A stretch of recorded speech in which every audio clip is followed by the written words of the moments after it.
Welcome to another edition of Teach the Geek interviews. My name is Neil Thompson. I'm the founder of Teach the Geek. It's an online platform for science and engineering professionals. The first offering of the platform is a public speaking course called Teach the Geek to Speak. To learn more about it, you can go to teachthegeek.com. Again, that's teachthegeek.com. Today, my guest is Lisette Sutherland. She is a facilitator, author, podcaster, and speaker. She's an advocate for remote working, which is quite popular right about now, I think for rather obvious reasons. And her company, Collaboration Superpowers, is a champion for remote working. I am interested to learn more about the degree she got because when I saw what it was, I'd never heard of it before. So I'm really looking forward to learning more about that. And then her transition to self-employment and also her plans for Collaboration Superpowers. Welcome to Teach the Geek interviews, Lisette. Thanks. I'm really honored to be here. I love geeks. Yeah, same here. So, I mentioned in the intro that you have a degree in a field I have never heard of in my life. In fact, I had to look it up because I'd never heard it, but it's called Watershed Science. So what is Watershed Science and what was your motivation to get such a degree? So of course I was 17 at the time when I went to college. So I don't know, looking back, 17, I had no idea what I wanted to do with my life. And what I wanted to do at the time was I wanted to be an environmentalist. And what I didn't realize is that you didn't need a degree to be an environmentalist. You could just be one. So I went off to college and tried to find something that was in the environmental realm. And I found Watershed Science because the professor that I went to speak to, he was the head of the Watershed Science department. And I was just so impressed by him. He went into his office and he had papers stacked to the ceilings and whiteboards with stuff all over and shirts hanging out, and he was like hunched over his papers, and I just sort of fell in love instantly. And Watershed Science is basically the study of water, its hydrology and groundwater, how water moves to the ground and how we use it. So that's where I started my career, but I certainly did not end up there. So what you're saying is you could have walked into anyone's office and if they had a bunch of papers and stuff all over the place, that's what you would have studied? I would, if they were geeky enough. Yeah, because I didn't know what I wanted to do at 17. I was kind of all over the place. So I really just fell into Watershed Science at the time. But it ended up being good. I had a career. I was a hydrologist for 10 years. I was cleaning up hazardous waste sites in California for a very long time and used my degree for a while. And then I looked around the cube farm that I was working in one day and I thought, oh my God, this was not what I was envisioning for my life. I've got to do something different. Interesting. I've had a number of people women on the podcast who started off doing something in the STEM fields, but then they left. And the narrative right now, or at least, and I've been kind of curious as to why more women tend to leave STEM than men. And the number of reasons, I guess, that are out there, but I think the prevailing one is that the environment is hostile to women and it causes them to not want to be there anymore. They call it, I guess, the leaky pipeline. And so they maybe are able to bring in women, but they have difficulty retaining them. When you left, working as a hydrologist, was that something that you were planning on doing anyway, regardless of the environment that you were in, or did you leave because of issues with the environment that you were in? Actually, the office and the company that I worked for at the time was not hostile at all. It was a luxury place to work. I mean, really, it was a wonderful place to work. And in fact, when I quit, my dad called me every week for a year because he literally thought I was on drugs because it was such a good job. For me, it was really that I had envisioned my life in a more artistic way and that I thought that like a cube farm just wasn't, I felt like my soul was getting sucked out of my body every day that I went in there for some reason. It's just that the work wasn't fulfilling. It wasn't what I was looking for. And so I quit and I waitressed for a while until I met a geek in Los Angeles. And I call him Geek because he organized a hiking group called Hike the Geek every Sunday. And every Sunday, me and a bunch of smart people went hiking together, and he was building an online project management tool at the time. And he invited me to join his team to help build this software tool. But being in STEM, you might be interested, the reason why he was building the tool was because he didn't want to die. And he thought that if he could just get the right longevity scientists from around the world to collaborate with their data and their knowledge, that he could solve the problem of aging. So the reason why he was building this online collaboration tool wasn't just because he wanted to make money or build the tools, because he really wanted to get scientists to collaborate better together, because he thought he could solve aging. And for me, when I heard it, I thought, oh my God, what else could we do if we got the right minds working together, right? Like we could do global warming and cure cancer, and just, so I kind of went down the rabbit hole from there. Interesting. Yeah, I never really thought of aging as something that needed to be solved, but yeah, I guess if you do want to live forever, I guess that is something that would be a problem. Right, pros die. and cons. Yeah. Yeah. And maybe it's better, but like I love being alive, and I think he also really loved being alive, and so he wanted to just make it as long as possible. Yeah, I like being alive too. Life is great. Yeah, it has its ups and downs, but for the most part, I'm really enjoying myself. Yeah, this ride's been all right so far. So I also mentioned in the intro that you're a big fan of remote working. I think a lot of people are a fan of remote working, even before this whole pandemic came about. But it didn't seem like the companies were all that big a fan of remote working. I mean, if you were able to negotiate perhaps working from home maybe a couple of days a week or something like that, that's kind of maybe the best you could do in a lot of places. But it seems like a lot of the companies, at least before COVID, were really keen on having people on site. So where did your interest in remote working come from?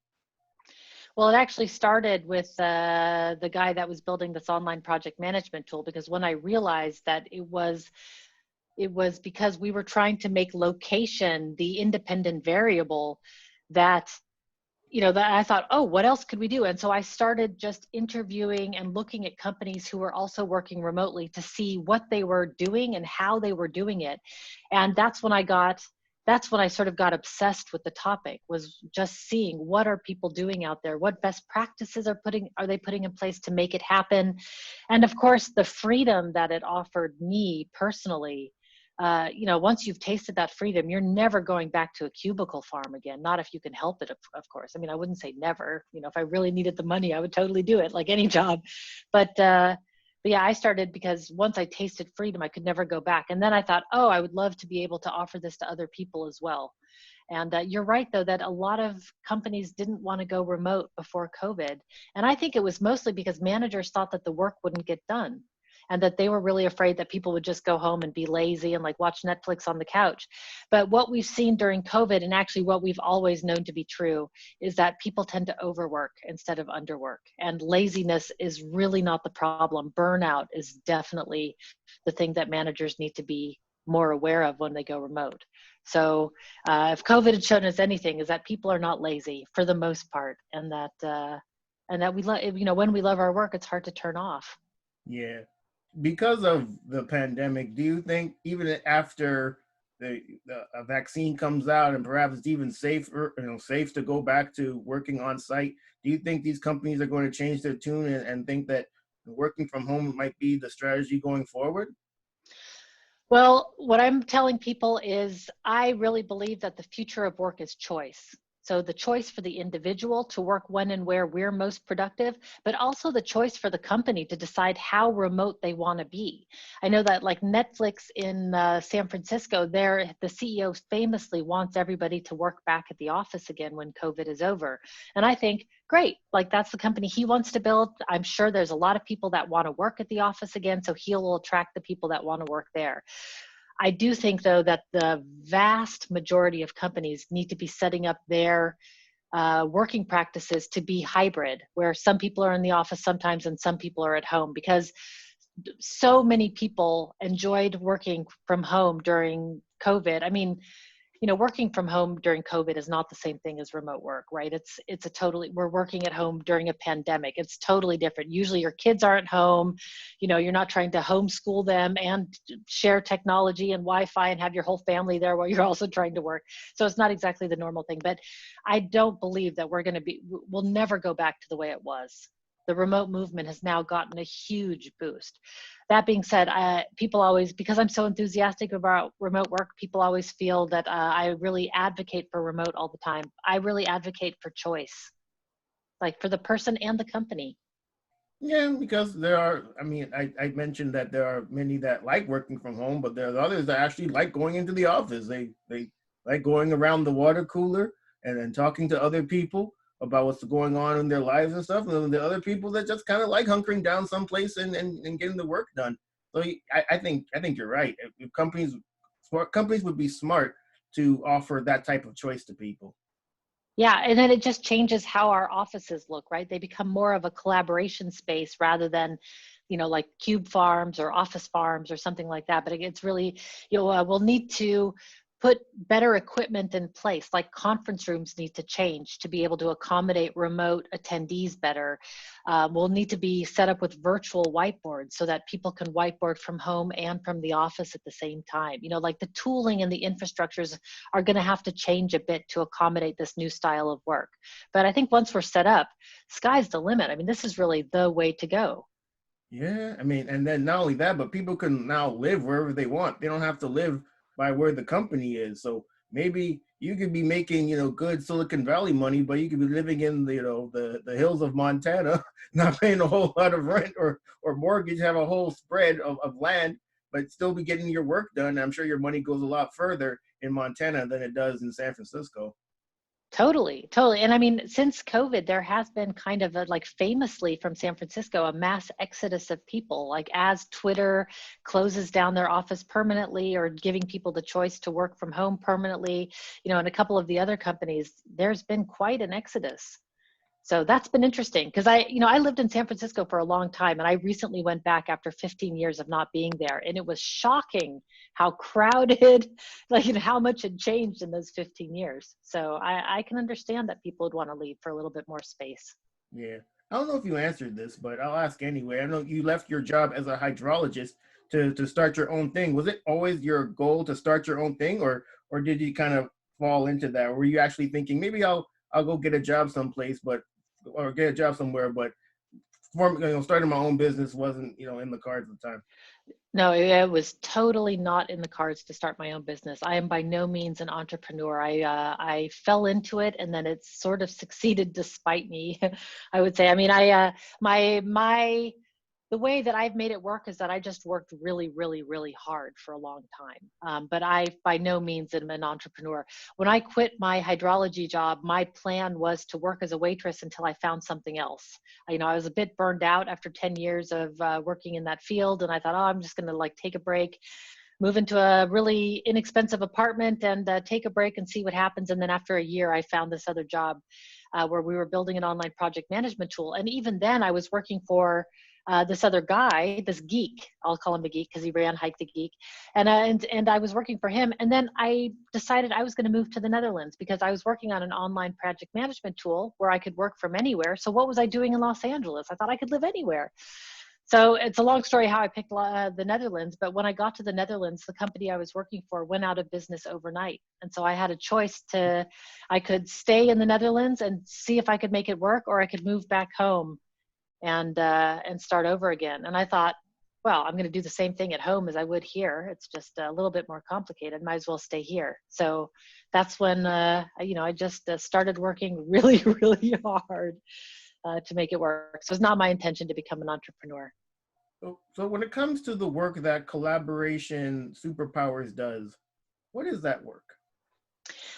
So what we do is we offer companies workshops, online workshops for the most part. We also run a podcast, and we've got a bunch of free resources available, of course, but the bread and butter of the business is the Work Together Anywhere workshop. And what we do there is we bring companies together and we teach them the basic skills of remote working. And it sounds a little funny because when people think of remote working, they think of like umbrella drinks and and beaches and like we're hanging out. But anybody that's ever worked from a beach knows that it's just not possible. You get sun in the screen and sand in the keyboard, and that's not it's not ideal. And so I think what people don't realize is that remote work is a new medium of working. And it's different than in-person work. And when COVID happened, people took what we did in the office and they translated it directly online. And really what it ended up being was endless online meetings. And that is not what remote work is supposed to be all about, because it's virtual fatigue. We're getting burned out. And so the Work Together Anywhere workshop basically helps people learn the new skills of this new remote medium. And so I was doing it alone for a while, and then I got so much demand that what I ended up doing was licensing the material. And so now I have 70 facilitators who are giving Work Together Anywhere workshops all over the world as well.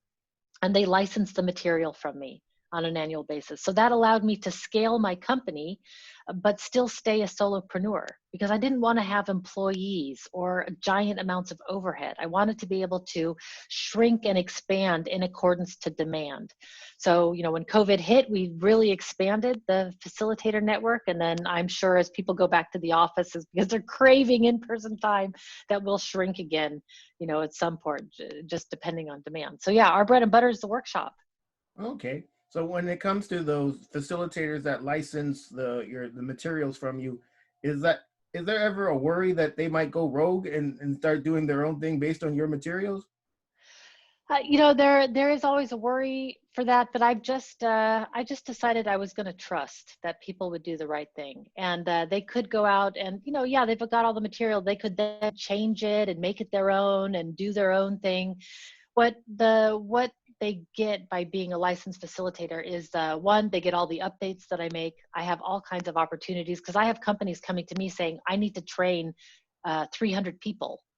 So, and I'm not going to train them all by myself. So then I bring in other facilitators. So there's a lot more work that comes in.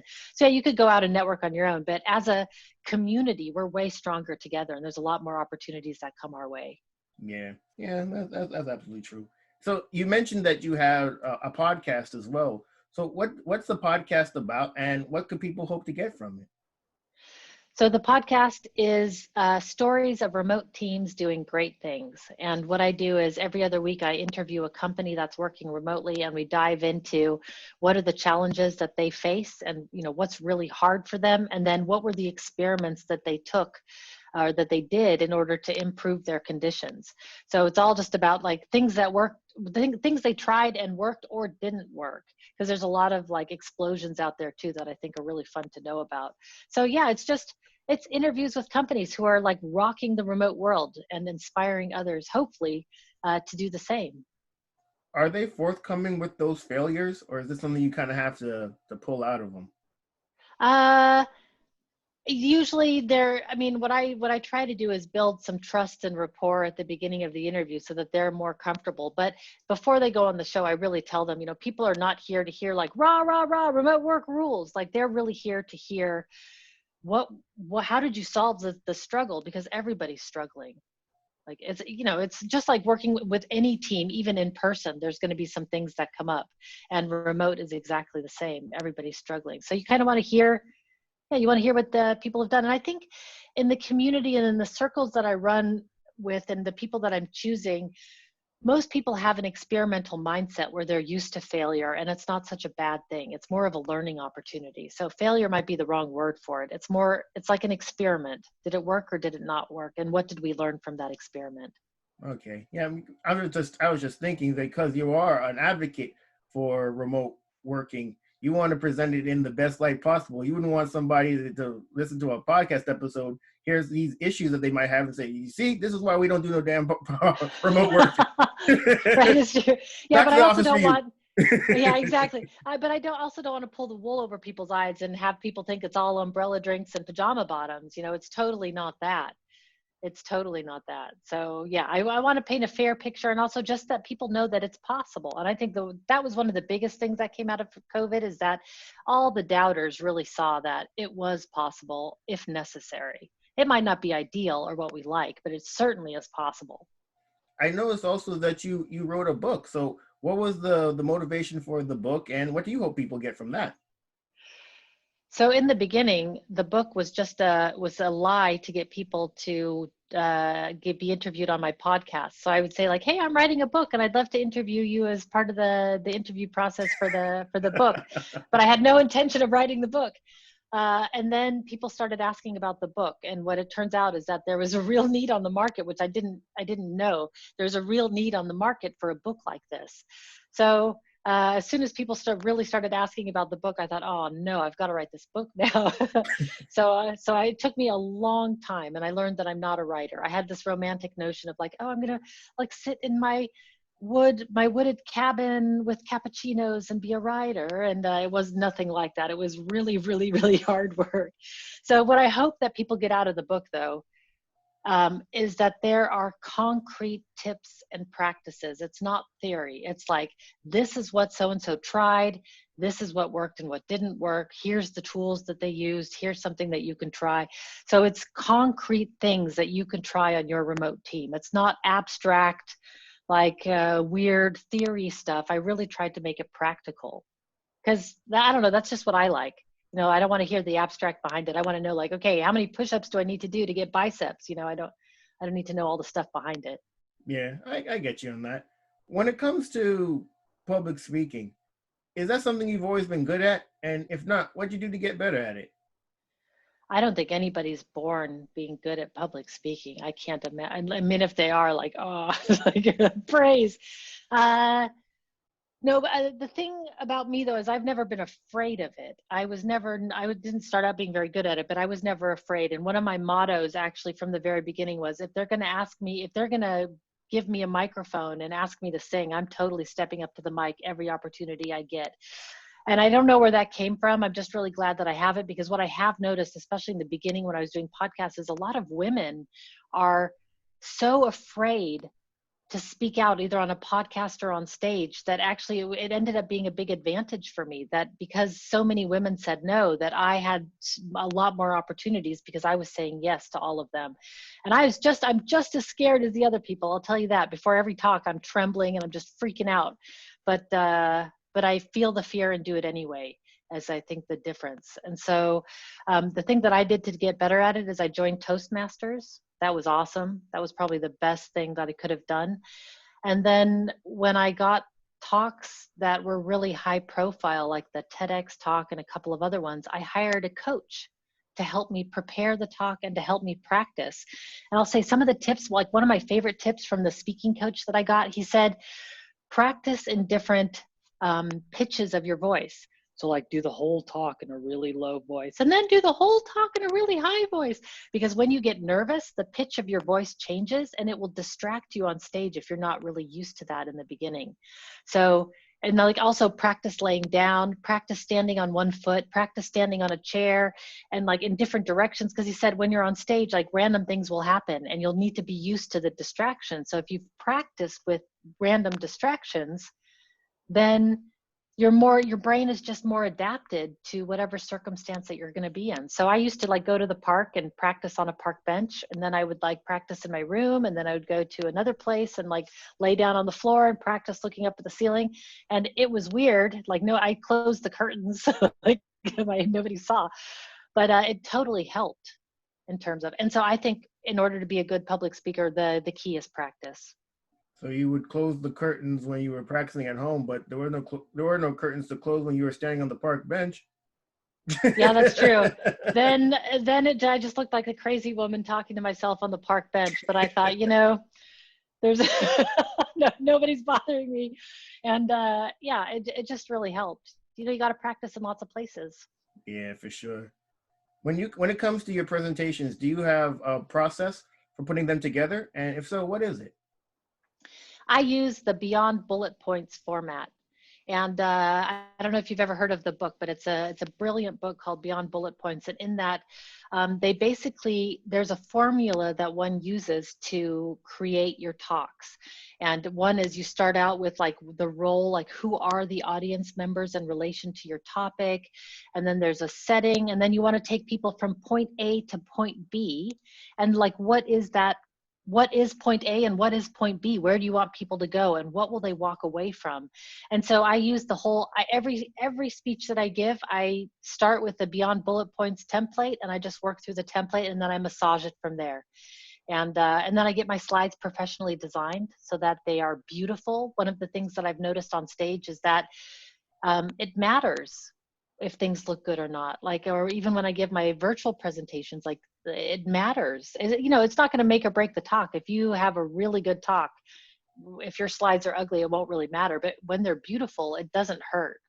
So, and I get dressed up. Like I wear really bright clothing my brand colors, hot pink and other neon things. And I used to manage bands a long time ago. And one of the things that I learned from managing bands was nobody wants to see their favorite rock star on stage in their sweatpants and a t-shirt, right? We want to go to a show and we want to see gods and goddesses up on stage entertaining us. And so I kind of took the same spirit of that when I give my presentations, and that I always dress really nice, and then it makes me feel good. And, you know, the pictures are always fun, but, you know, people want to see something larger than life. So that's sort of the influence I took from my band days. Wow. Interesting.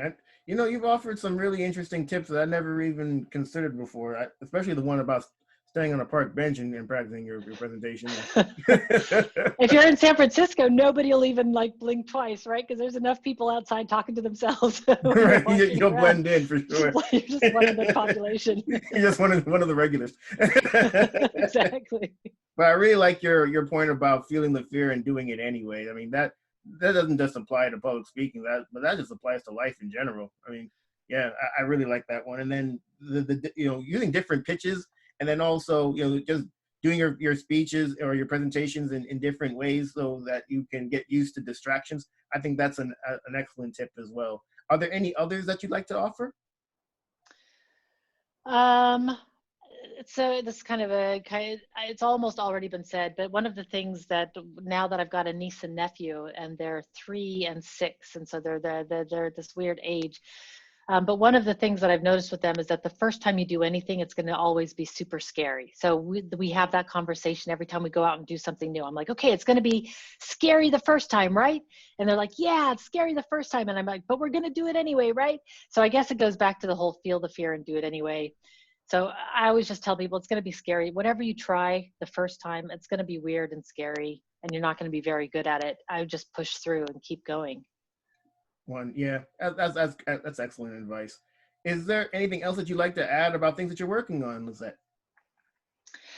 Well, one of the things that's happened in the last few months is that I've gone to a lot of online conferences where I'm just watching people give talks on video, and I'm thinking, why are we all gathering in this place like to watch recorded videos online? Like, why can't we just watch this on YouTube on our own time? Like, you know, why are we here at this online conference? So it was one of those situations where I was thinking, like, this is where we took something where we did in person and we translated it online, and it's not really working that well. I mean, people are still going, but I think it's because we're not used to anything different. So one of the projects that I'm working on right now with my facilitators is what we're calling the Workshop Extravaganza, and we'll be offering it in the spring.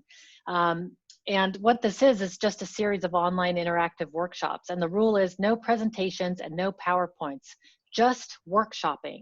So because people can watch presentations online on YouTube, so why we don't need a conference for that. So we're going to offer a conference that is just workshops, no presentations, no PowerPoints, only active, engaging discussions and workshopping together online. So that's something that I'm excited about, because I think that that is a format, an online format that needs to change. And I don't know that my format is going to be the one that it's changing to, but I'm really tired of watching presentations online personally. And they're all like mostly mediocre, and you could find a really well-produced YouTube video, right? Oh man, So, you're making me laugh, because there's so many. You're right. There are so many, especially the ones that want you to pay. You know, you say you put down your money, your $20, however much money they want you to pay, and you got to sit down in front of your computer and look at this person and try and these people, they try to they do their best, you know, to engage you, but it's really difficult to do through a screen. You're absolutely right, and yeah, I don't know the answer to that either, but I wish you well in what you and your facilitators are doing. The Workshop Extravaganza, spring of 2021. Look out for it. Yeah, sure. Look out for it on the website. Yeah. Nice. How can people get in touch with you, Lisette? Collaborationsuperpowers.com. All my information is there. If you click on contact us, it goes straight to me. So, I mean, I've got a team of people working with me, but I see all the emails. So if you email, I'll see it. Wonderful. Well, everyone, that marks the end of another edition of Teach the Geek interviews.